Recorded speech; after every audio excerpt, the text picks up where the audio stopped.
It's been over 4 years since the next-gen consoles were revealed to us, and we were like, look at that sexy oh my god, it's been that long already. But now they're around the halfway point for these systems, I thought it'd be a good time to finally have the debate.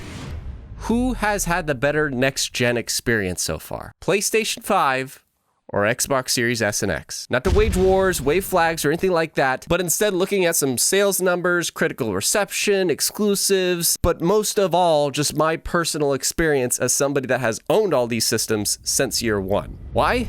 Because I love games and speculating about them. And if you do too, you should subscribe because we do that every week here. But first, let's look at the launch of these systems, because that is a really important factor no matter how much you might think it's not. Take the design of the consoles, which is something super subjective, you know, like maybe you liked the fridge looking Xbox or the crazy Wi-Fi router that was PlayStation 5.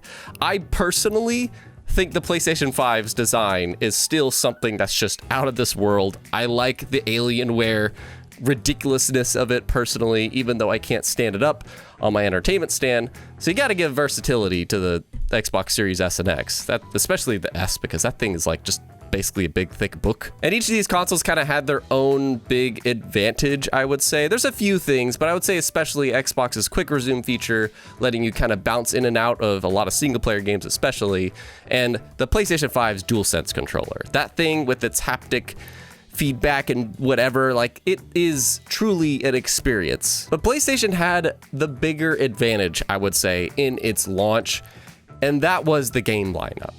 Even though Xbox had a much better backwards compatibility program, like they are leading that front on all of the big three, it still wasn't the hype that people wanted. Whereas PlayStation launched the system in the first couple months with things like Sackboy: Big Adventure, Spider-Man Miles Morales, Demon's Souls, and the system came with Astrobot Playroom, which is a really nice 4-hour experience to just demonstrate the power of the console. So the launch of these systems, it kind of felt like for Xbox, we would have to wait a bit more. They were setting up for a very potentially bright future, aka also announcing that they were going to be acquiring Bethesda, which we'll get to that in a moment. But in terms of the launch hype, the PlayStation 5 kind of clearly takes this one. Therefore, that brings me to what is probably the most important part of any gen, honestly, and that's just the games in general. And this is kind of going to be what is part one of this talk. Part two is going to kind of be in the more personal side of things, but just overall, PlayStation was keywords was kind of rocking the front half of this generation. They had so many PS5 exclusives and cross-gen titles that were really hype, really marketed, really well reviewed. I'm talking about like Returnal, Rift Apart, God of War Ragnarok, even Deathloop, ironically enough, even smaller titles, Ken and Bitter Spirits. Like, there was just a lot going on for the PlayStation 5 in year 1 and 2 of the system to just really make it feel like, yeah, you got the top of the line box that's going to give you some top of the line games, whether they were first or third party, because they made some really great partnerships too. I mean, admittedly, the main thing that comes to mind for me is Final Fantasy, but even marketing-wise, you know, in their state of plays, you would see Tekken, you would see Street Fighter, and so on. Meanwhile, at Xbox, it kind of became this roller coaster, if you will, that even the head of the company said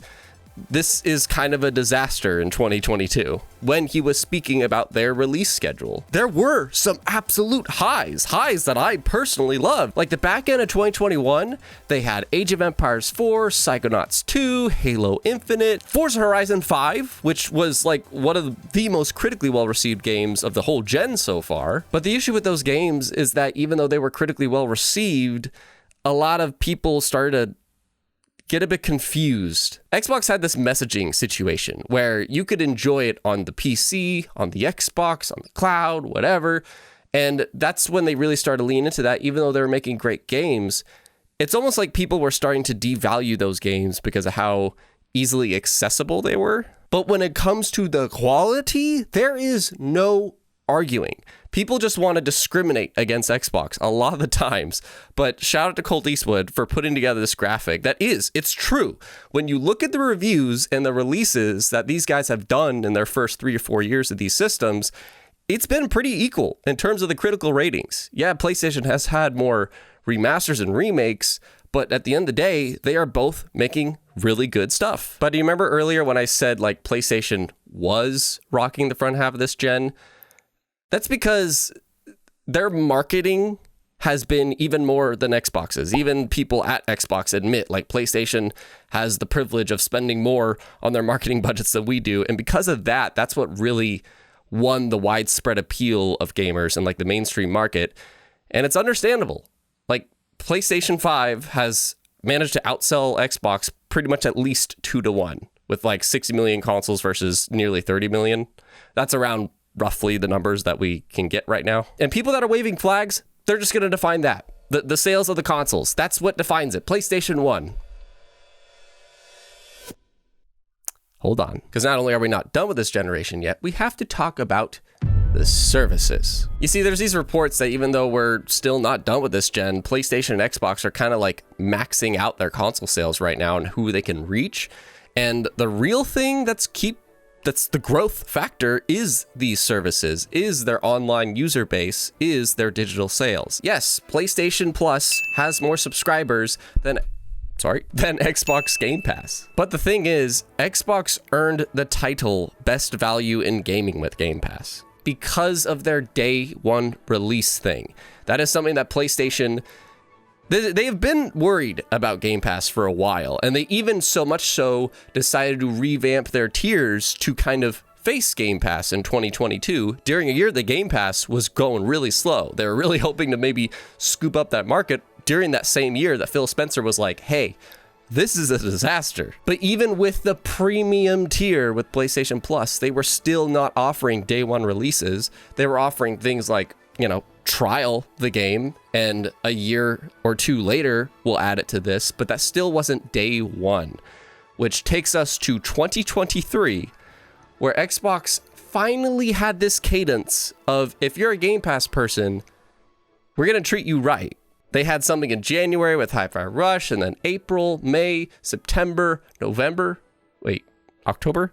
When did Forza Motorsport come out? I didn't play that one. Not to mention, in this whole service era, there was games like Forza Horizon 5, Sea of Thieves, ESO, Fallout 76 that were just becoming staples, and a reason that a lot of people are in the Xbox ecosystems. Yeah, some of them would be on PlayStation and elsewhere, but the point is that if you were on Game Pass, you kind of had access to all these. Therefore, now that we've talked about both of those, I'd like to share what is my personal experience as somebody that has owned all three of these systems, and just what's really stood out to me as somebody that really does respect both of them greatly. Like, I identify as an Xbox guy. That is true.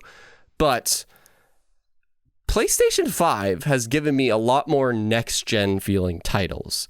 Yes, Hellblade 2 is stunning. Yes, Microsoft Flight Simulator is an absolute marvel of a feat. There was just games for the PlayStation 5 that really felt like this is what a next-gen video game can be. Instead of just it showcasing the graphics and technology, it's just a fun game. I'm talking about Final Fantasy 16, even though I didn't care too much for the pacing of that game. I'm talking about Spider-Man 2. Even the intro moments has a scene that's just like, there's no way we could have done that on the next-gen system, and especially Ratchet & Clank Rift Apart.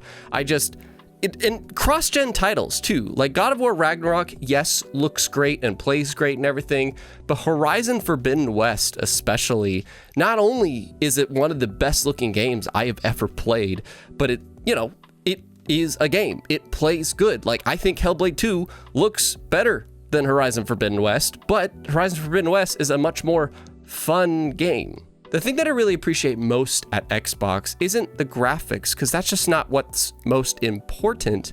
And I'm not saying PlayStation games are just graphics. There was definitely loading assets. That's the next gen part of this gen. But it's more about the discovery factor that I get at Xbox. That yes, if I was an Xbox user without Game Pass, hands down, PlayStation 5 to me takes this gen so far. But if you do have Xbox Game Pass and you do experiment, then it's games like As Dusk Falls that I enjoy to hell with my community. It's games like Deathloop, where I've never played an arcane game, but it was just a damn good time. Hi-Fi Rush, I got to experience this anime-like game that I probably wouldn't have played. Starfield, I'm not into Bethesda RPGs, but I went into this space crossing little big venture because I could. I am not into racing games whatsoever, but I played Forza Horizon 5, and even though it wasn't a game for me, I was just like, this is a 10 out of 10 game, and I just got to play it. It makes me think at some point I'd like to rank every first-party release from Xbox since this gen. Like this video if you want me to do that. And that brings me to the final question, being, who's winning? For me, the front half of this gen, it felt like Xbox was just kind of living in PlayStation's shadow, where PlayStation was the one releasing the big hitters and the big releases and stuff. But the back half of this gen, the one that we're heading to now as I record this, it feels like PlayStation is a mystery, and we know a lot of hype stuff coming from Xbox. We have this massive roadmap between like Doom: The Dark Ages, Perfect Dark, Fable, Gears of War E-Day, Clockwork Orange, South of Midnight. The list just kind of goes on and on.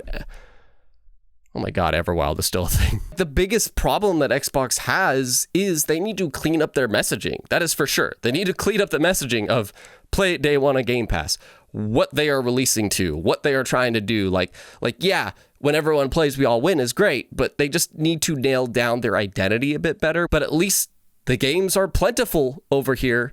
And it feels like PlayStation, they did this strategy that they spent billions on trying to get into the live service game, which I guess is like half of the total revenue that gaming generates. I didn't know that. That's nuts. And it feels like the back half of this gen, we are experiencing that. We haven't seen what the next Naughty Dog game is. We don't know when Ghost of Tsushima 2 or Sucker Punch's next game is. We don't know a lot of things from these established studios that fans love, but are getting all these live service things that just wasn't really part of PlayStation's identity that they were kicking butt in the front half of this gen with. So it's kind of become this crossroads moment.